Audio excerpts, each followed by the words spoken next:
So tell us when the drinking started and how it started.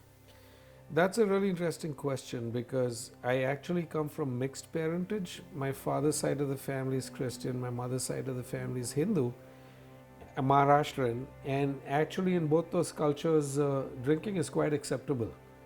I can't tell you on what date or what occasion I became a daily drinker. I came home, I was tired, maybe I went to my fiance's house, had a couple of drinks, and I relaxed, and almost without noticing it, one crossed that line from being a casual, a social drinker, where you would only drink at parties or only drink at a wedding, to this is just a normal thing. I come home, I've worked hard, I'm a man, I can have a couple of drinks. Is that kind of your excuse or your justification for it? I would, instead of using excuse or justification, I'll use the word reason. And I call it a reason because I'm learning, as a child, you're learning from example. So as a child, I'm seeing the older people, the adults, the grown-ups are doing this. And even my late father, may he rest in peace, he would work in the clinic, come home, 8 o'clock in the evening, he'd pour a drink and he'd read the morning paper. Now, you know, we eat later in India, so 8:30 dinner would be served. Right. He'd pour his second drink, we'd all go to the dining table, and then he'd ask us kids, so how was the day, this, that, the other. So even as a child, one sees, if you're grown up, if you're responsible, if you have a job, you're making money, it's okay to have a couple of drinks and relax. And this was on a daily basis. For me it became on a daily basis. And then if you want to know how it progressed to a problematic stage, looking back now in hindsight, I can see there were some very clear markers. The first thing was I went from being a weekend drinker to a daily drinker. Right. That was the first thing. Without even realizing. Without even realizing it, because it's not problematic. Have a couple of drinks, that's it. Or maybe one drink, no big deal. Stay home, watch TV, or go out with your girlfriend, or nothing major. It's just a part of life. You're a young man, you're trying to find your way in life. I was 21, I was engaged, I was in the airlines, she was in the airlines. You're starting to say, if it's 21, not a big deal. that's so young. It was young. But then the problem started. And they came slowly, and I was talking about the markers. The first thing was finance. Because now if you're drinking every day instead of every weekend, you got less money in the pocket. Yes. So then the second thing that got affected was relationship. Because my then fiance expected me to show up occasionally with flowers or chocolates or take her out to dinner. And you know how it is in India, you know, once you're engaged, you want to set a date and get the wedding done as soon as possible. Right. When are we getting married, honey? Next year, honey? For 10 years? It doesn't work. The third consequence became work, because now the drinking increased. I can't tell you on what day it went from 2 drinks to 3 drinks to 4 drinks to, I finished let me buy a bottle and go home. I can't tell you. It went on slowly. So progressively. It progressed. It was progressive. The person develops tolerance to the effects of alcohol.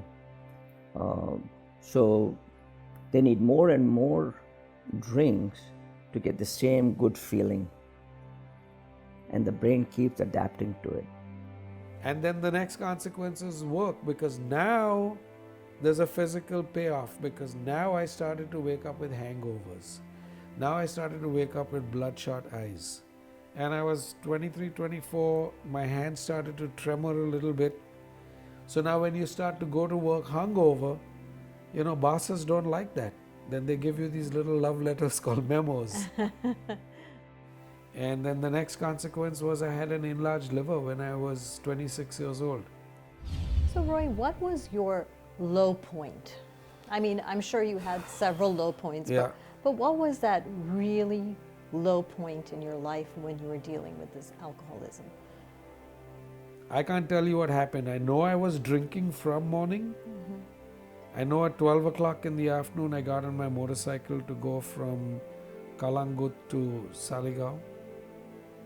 And all I know is that 10 days later, I woke up in hospital in Goa Medical College. 10 days later. Yes, my motorcycle had gone over a cliff. I had fallen 20 feet. My head had got burst open. I have 36 stitches in my head, 8 compressed vertebrae in my neck and my back. I was in a coma. And the first thing they asked me is, what happened? And you didn't know. I didn't know because of the blackouts that I explained before. So now you're consumed by guilt. Kya hua? What happened? You don't know, so you lie. Imagine waking up in a hospital confused and not knowing why you are there. So you feel so bad, you're so consumed with these negative feelings. Guess what the mind says to you? The mind says, have a drink, you'll feel better. Now, is this not insanity? So it's you're just Round spinning again. in a circle and you don't know how to get out of that You don't circle. know how. But the mind gives you the solution. Have a drink, you'll feel better. Oh my God. So I became Mahatma Gandhi, called the doctors. I took a discharge against medical advice.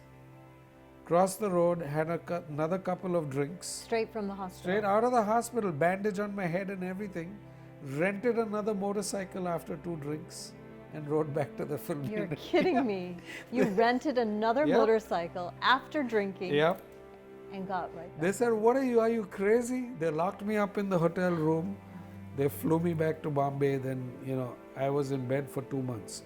I can't tell you the number of times I have woken up on a Monday morning and have sworn on a stack of whatever you put there, Bibles, Gitas, Qurans, whatever you want to put, I'll swear. That's it. Ho gaya. Never again. I'm done. I am never going to drink again. I can't tell you how many Monday mornings. And by 11 o'clock in the morning, the mind says, It's okay. Tomorrow. just tomorrow, now just have 1 beer so you'll feel a little. And there might be 10 seconds of logic, but that is quickly overridden by, oh, let me take another drink, that'll solve the problem. They see the problem as the solution and drives that whole behavior and digs deeper and deeper hole.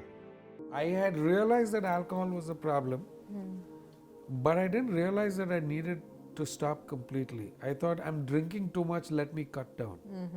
But when I met with this doctor, she explained to me that alcoholism is an illness of mind and body and soul. Soul sickness, the spirituality, the willingness to give up relationships and not keep commitments and forget your dreams and give up your ambitions and disappoint your parents and let down your community. That's and justify it. I'm not hurting anyone. What nonsense. Which parent doesn't want to see their child do well?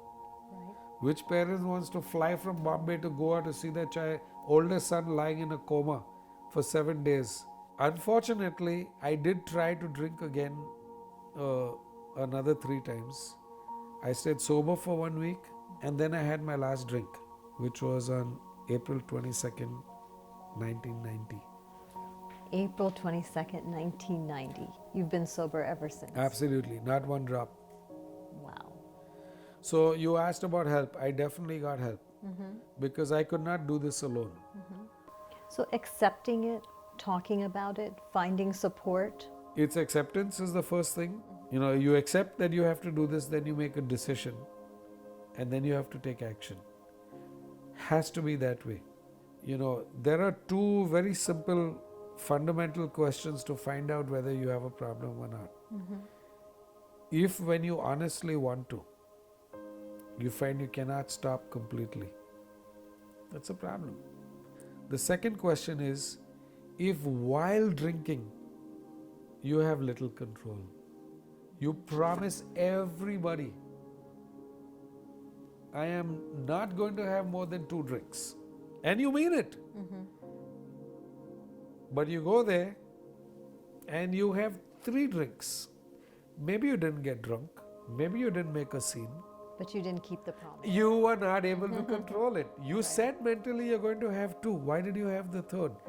That is loss of control. If you have answered one of those 2 questions, that's a simple way to find out I may have a problem. There are different levels of treatment. Some people can just go to AA meetings and stop drinking.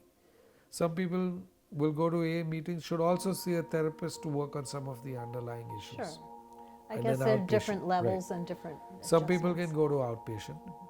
Some people require to go to hospital to be detoxed. So my dream and my goal is to go back to India and to bring quality substance abuse treatment there. I would like to start a school to train counselors, and I would like to start some really good rehabs in India. That's my dream and my goal. With the will that you show, Roy, I have no doubt that this dream and this goal will become a reality. There's no doubt in my mind. Pradip, tell us when the drinking started and how it started. I would say about 9 years ago when I lost my work. Some of it had to do with drinking. Plus I was under immense stress. We had just moved into a brand new house. Wife had also lost a job, had a young kid in the house. And without work, alcohol is the simplest thing you could abuse. It's legal, it's widely available, and every time you needed it, it was there. And So was it kind of an escape for you from everything that was going on in your life? Yeah. In the back of my mind, even though I knew it, that it is not right, but it is alcohol. It's a disease that it makes you drink more and more and more. What were some of the consequences that you faced due to your alcoholism? You told me about your job. Yeah, lost the job, but the consequences is the family life. I have let a lot of people down. My son has suffered for it. I have lost some of his ears that you don't know what happened. It's just the time went away. I was too busy drinking, and he grew up. What do you think, Pradip, was your ultimate low point? My lowest point was when I lost my job. One day I was home. My wife came from home. She was away, she came home, and my son asked her that, "Mom, since Dad doesn't have work anymore, do you think we could afford a pizza?" A pizza? Yeah. And I think that was the lowest point I had. That was the day I started thinking that this is not right. I have to do something about it. That was kind of a wake-up call for you. Yeah, it was a wake-up call for me. I believe being an alcoholic, unless or otherwise you're ready to quit, you're not going to quit. You have to accept that you have a problem. You have to accept that you have a problem. I mean, when I was drinking, I was on the verge of losing my family. And if I would have lost it, I don't know what I would have done. But, thanks God, through the, help of the physicians and going through the other therapy programs, I have came around. Pradip, if you had to reflect on your whole journey, where you stand today, what would you say?